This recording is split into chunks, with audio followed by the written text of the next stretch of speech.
How to remove favorite spotlights on Snapchat. Hey everyone, welcome back to the channel.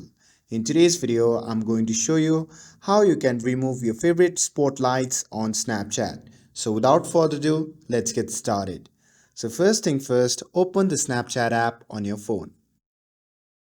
And once you have opened the app, simply tap on the profile icon shown in the top left corner of the screen.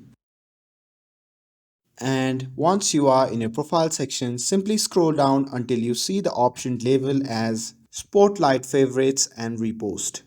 Now, once you see this option, simply tap on the View All under that. And here you will see all of your saved spotlights.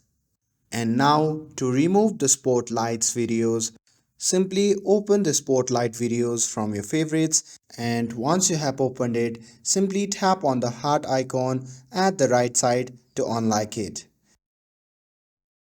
And you can repeat this process for each spotlight that you want to remove, and once you have unliked them, the videos will be removed from spotlights. And that's it. That's how you can remove favorite spotlights on Snapchat. With this, if you found this video helpful, then don't forget to like, share and subscribe to get updated for more videos. Thanks for watching, and I'll see you in the next video.